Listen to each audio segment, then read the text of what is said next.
നമസ്കാരം. ബാല അമൃത വിഷയം സോഷ്യൽ മീഡിയയിൽ ഇപ്പോൾ തന്നെ ചർച്ചയാണ്. ഈ സമയത്താണ് മഞ്ജു വാര്യർ ദിലീപ് വിഷയം ചർച്ചയാവുന്നത്. ദിലീപ്, കാവ്യ മാധവൻ, മഞ്ജു വാര്യർ ജീവിതം സിനിമാ കഥ പോലെയായുള്ള ഒന്നാണ്. ഏറെ ആകാംക്ഷയും ട്വിസ്റ്റും നിറച്ച ജീവിതമായിരുന്നു ഇവരുടേത്. മഞ്ജുവുമായുള്ള വിവാഹബന്ധം വേർപ്പെടുത്തിയ ദിലീപ് അധികം വൈകാതെ കാവ്യ ജീവിത സഖിയാക്കി. പിന്നീടുള്ള ജീവിതവും ട്വിസ്റ്റുകളായിരുന്നു. പ്രതിസന്ധികളെ അതിജീവിച്ചുകൊണ്ട് സുന്ദരമായ ജീവിതം നയിക്കുകയാണ് ഇരുവരും. എന്നാൽ മഞ്ജു താൻ ബാക്കിവെച്ച സുന്ദരമായ ഒരു ലോകം കെട്ടിപ്പടുക്കുകയാണ്. സിനിമ പോലൊരു ലോകത്ത് ഒരു ഇടവേളയ്ക്ക് ശേഷവും വീണ്ടും നായിക കഥാപാത്രത്തിൽ നിറഞ്ഞു നിൽക്കുക എന്നത് നിസ്സാരമായൊരു കാര്യമല്ല. എന്നാൽ മഞ്ജുവിന് അത് സാധിച്ചു എന്ന് വേണം പറയാൻ. നിലവിൽ രജനീകാന്തിനൊപ്പം വരെ നടി അഭിനയിച്ചിരിക്കുകയാണ്. ബാല അമൃത വിഷയം സോഷ്യൽ മീഡിയയിൽ കൊടുമ്പിരി കൊണ്ട് നിൽക്കുന്ന സമയത്ത് മഞ്ജു വാര്യർ ദിലീപ് വിവാഹമോചനം കൂടി ചർച്ചയായത് മറ്റൊരു കാരണം കൊണ്ടാണ്. ഒരു കാലത്ത് അത്രയേറെ സ്നേഹിച്ച രണ്ടുപേർ വേർപിരിഞ്ഞപ്പോഴും ആ രഹസ്യം ഞങ്ങളിൽ തന്നെ ഒതുങ്ങട്ടെ എന്നാണ് ഇരുവരും പറഞ്ഞത്. ഇന്നും ഇരുവർക്കും അവരുടെ കുടുംബത്തിനും മാത്രമാണ് ആ രഹസ്യം അറിയുന്നത്. കുറച്ച് സിനിമകൾ മാത്രമാണ് മഞ്ജു വാര്യർ തുടക്ക സമയത്ത് ചെയ്തതെങ്കിലും നല്ല പ്രതിഫലം തന്നെ മഞ്ജു നേടിയെടുത്തിരുന്നു. കേരളത്തിനും ഇന്ത്യക്കകത്തും പുറത്തുമായി നിരവധി ഷോകളും മഞ്ജു ആദ്യകാലങ്ങളിൽ ചെയ്തിരുന്നു. അത്രത്തോളം സാമ്പത്തിക ഭദ്രത ഉണ്ടായിരുന്ന ആളുകൂടിയാണ് മഞ്ജു വാര്യർ. എന്നാൽ വിവാഹമോചന സമയത്താണ് ഇവരുടെ സാമ്പത്തിക കാര്യങ്ങളെക്കുറിച്ച് കൂടി ചർച്ച നടന്നത്. പുള്ളിലെ വീട്ടിലേക്ക് വരുമ്പോൾ മഞ്ജു എല്ലാം വിട്ടുകൊടുത്തിട്ടാണ് വന്നതെന്നായിരുന്നു സംസാരം. ഇതൊക്കെ പലവട്ടം ചർച്ചയായതുമായ കാര്യങ്ങളാണ്.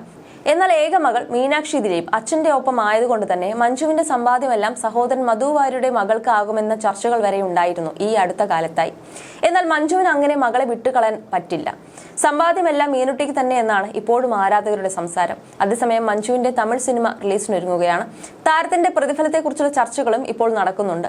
ആദ്യ തമിഴ് ചിത്രം അസുരനായിരുന്നു. തമിഴിലെ തുടക്കക്കാരി എന്ന നിലയിൽ വലിയ പ്രതിഫലം കിട്ടിയില്ലെങ്കിലും പിന്നീട് ലക്ഷങ്ങളായിരുന്നില്ല, കോടികളാണ് മഞ്ജു ഓരോ പടത്തിനും ഈടാക്കിയത് എന്നാണ് സംസാരം. 90 ലക്ഷം രൂപ മുതൽ 1 കോടി രൂപ വരെ മഞ്ജു വാര്യർ തുനിവ് എന്ന ചിത്രത്തിലെ അഭിനയത്തിന് നേടിയെന്നാണ് കോളിവുഡ് റിപ്പോർട്ടുകൾ സൂചിപ്പിക്കുന്നത്. അതേസമയം മഞ്ജുവിന്റെ പുത്തൻ ചിത്രം വേട്ടയാൻ റിലീസിന് ഒരുങ്ങുമ്പോൾ താരത്തിന്റെ മൂല്യം ഉയർന്നതിനെക്കുറിച്ചും ഇപ്പോൾ ആരാധകർ വിവിധ മൂവി ഗ്രൂപ്പുകളിൽ സംസാരിക്കുന്നുണ്ട്.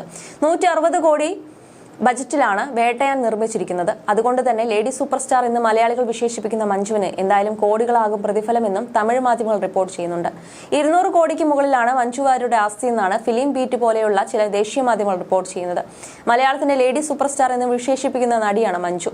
ദിലീപും മഞ്ജു വാര്യരും സിനിമയിൽ നിറഞ്ഞു നിന്ന സമയം മലയാളികൾക്ക് ഒരിക്കലും മറക്കാൻ കഴിയാത്ത കാലഘട്ടമാണ്. എന്നാൽ നീണ്ട 16 വർഷത്തെ വിവാഹത്തിനു ശേഷം മഞ്ജുവും ദിലീപും പിരിയുന്നുവെന്ന വാർത്തയാണ് കേട്ടത്.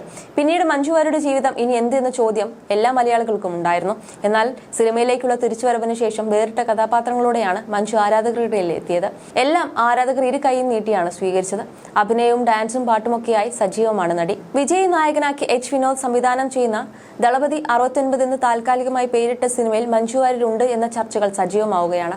ദളപതി 69 ഇതിനോടകം വാർത്തകൾ നിറഞ്ഞ സിനിമയാണ്. വിജയ് രാഷ്ട്രീയത്തിലേക്ക് പൂർണ്ണമായി ഇറങ്ങുന്നതിന് മുൻപ് അവസാനമായി ചെയ്യുന്ന സിനിമയായിരിക്കും ഇത്. ചിത്രത്തിൽ മമിത ബൈജു ഒരു പ്രധാന റോൾ ചെയ്യുന്നു എന്ന് വാർത്തയുണ്ടായിരുന്നു. ജില്ലയ്ക്ക് ശേഷം മോഹൻലാലും വിജയും ഈ ചിത്രത്തിൽ വീണ്ടും ഒന്നിക്കുന്നു എന്ന വാർത്തകളും വന്നു. അതിന് പുറമെയാണ് ഇപ്പോൾ മഞ്ജു വാര്യരും ഉണ്ടെന്ന വാർത്തകൾ വരുന്നത്. എന്തായാലും തമിഴകത്ത് തിരക്കേറുകയാണ് മഞ്ജു വാര്യർക്ക്. അസുരനിലൂടെയാണ് മഞ്ജു തമിഴിലേക്ക് അരങ്ങേറിയത്. തമിഴ് അറിയാമെങ്കിലും അഭിനയിക്കാൻ അവസരം ലഭിച്ചപ്പോൾ താരം സ്വീകരിച്ചിരുന്നില്ല. അസുരനിലെ അഭിനയത്തിന് മികച്ച പ്രതികരണങ്ങളായിരുന്നു ലഭിച്ചത്. ഇതോടെയാണ് കൂടുതൽ സിനിമകൾ തേടിയെത്തിയത്.